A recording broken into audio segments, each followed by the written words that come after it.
Welcome to Cartoonist Kayfabe. My name is Jim Rugg. I'm Ed Piskor. Today we're going to look at Darwyn Cooke's first comic, Ed. But before we do, where should people find your comics? Patreon.com/Ed Piskor is where I'm serializing my current comics project, Red Room. There's some logo treatments, Jimmy, because covers have to be designed these days, man. It's going to hit print in a couple of months. More news on that later. But what the comic is about, murder on the dark web for fun and profit. So people are streaming videos where crazy atrocities are taking place. People are pledging Bitcoin to have these atrocities occur. And other people are happy to process such requests. $3 gets you the archive. And I have two stories online on the Patreon right now. I feel like Bitcoin should be sponsoring you. I am plugging my Patreon, patreon.com/JimRugg. I serialized a lot of Street Angel comics on there. There's a lot of process stuff on there. If you're a fan of like Octobriana's Process Zine, I highly recommend you check it out. And some of my posts are public, so you can go there and kind of get a sample of what's there. It's a lot of how-to. It's a lot of the comics that I'm making. And recently, last week, I just posted my adaptation from The Man Who Was Thursday, which we had talked about on a previous show. So check it out. Lots of PDFs there. Patreon.com/JimRugg. But we are here today, Ed, to look at a very interesting comic that I just recently came across. I've been doing a Darwyn Cooke dive, looking at all of his great comics, and it turns out he was one of the guys to come out of the Talent Showcase, formerly the New Talent Showcase. The last couple issues switched their names. This is from October '85. It really adds to my appreciation of Cooke's journey. Yeah, because sure. it's like he gets featured, and you would think, we've done this. You send in submissions, and eventually you get a break or you get a story, and it's like, I'm here, I've arrived. Maybe not. It's one small step for you in a long journey. And so, he gets published in a story that looks incredible, really turned out cool, and then doesn't do anything in comics for another 15 years. Goes on to have a great career, opens a design shop, then goes and does Batman animation work with Bruce Timm, and then eventually finds his way back to DC when Mark Chiarello finds a proposal that he had sent to DC and never heard back from. Chiarello, who we've been singing his praises as a really good eye at DC, editor, special projects, art director type, finds Ego proposal, the Batman story by Darwyn Cooke, reaches out to Darwyn Cooke many years later, and his dream was to do comics. So here we go. Darwyn Cooke returns to comics, but this is kind of an unbelievable artifact and an amazing piece of somebody's journey to becoming a cartoonist. Comics is really the love of this guy's life in terms of art. Like when he connected with Bruce Timm and those guys to do these storyboards, he just replied to an ad that, believe it or not, was in the Comics Journal, looking for storyboard artists for Batman Adventures. Yeah, it's really unbelievable. You always hear that if you ask somebody how they became a cartoonist, everybody's story is unique. It's almost like the way I broke into the industry, they boarded up the door after I got in.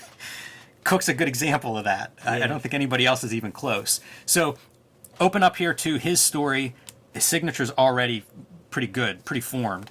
And it's called 10 Thou in Small Bills or Girl Dies in like a ransom note lettering style.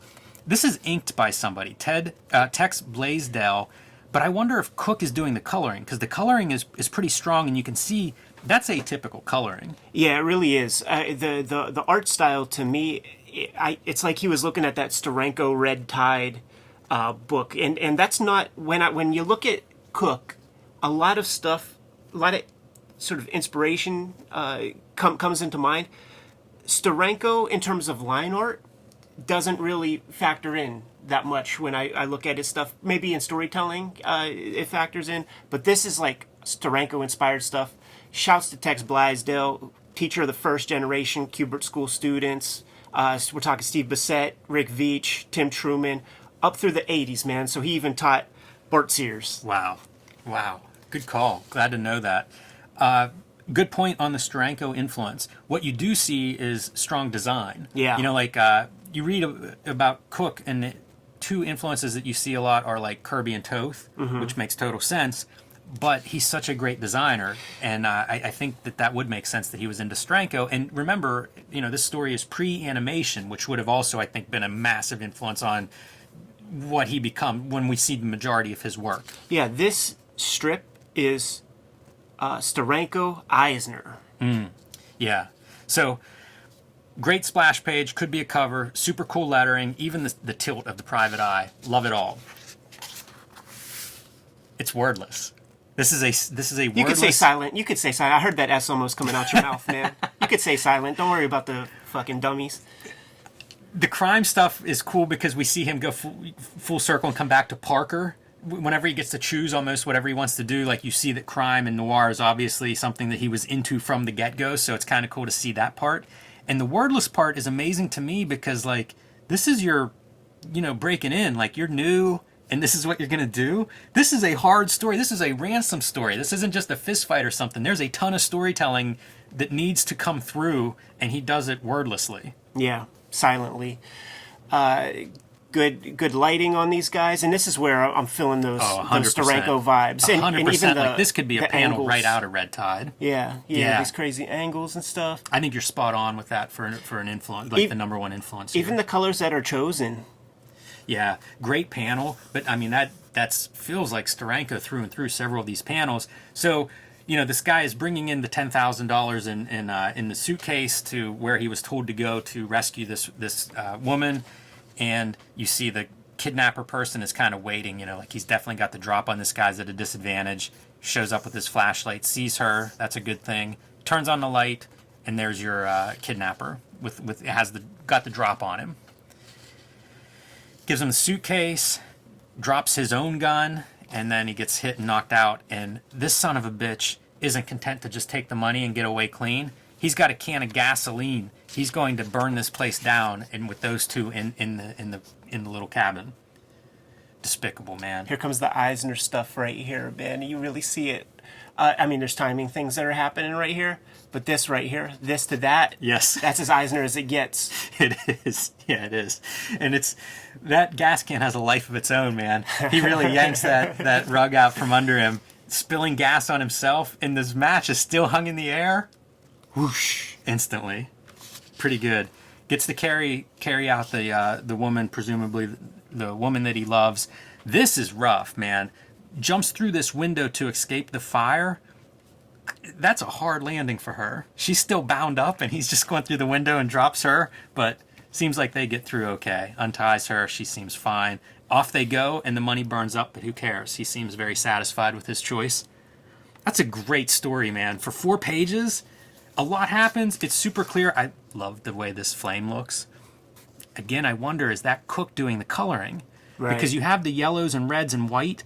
It's a really good bit of fire, and it's really good. I think my response is based on the color, so I'm curious if that's something that he's doing. And, of course, the red, a really nice contrast with their green of money. But good storytelling, easy to follow, dramatic, ups and downs, conflict. Everything you want there in 4 pages. Yeah, for sure, man. You always read interviews with Frank Miller where he talked about, like, I was into this kind of fiction, but these are the only kinds of comics that were available, and I had to kind of mold and model Daredevil to kind of fit my interest. It's cool that Cooke jumps into the game with those interests. And, this is a made-up shit, right? Like, is this guy some real character? I don't think so. I was thinking of... I can't remember his name now. Bullock, maybe? There's like a detective cop type character that I think he does in his solo issue. And it sort of reminds me of him. Not quite the same, but it feels like maybe a little reference. Maybe it's Slam Bradley, the great Siegel and Schuster character or something. Maybe that's who. Yeah, I think that's who I'm actually thinking of. So maybe at some point we'll look at his solo issue and get into some of that. But I found this and I was just so impressed by it.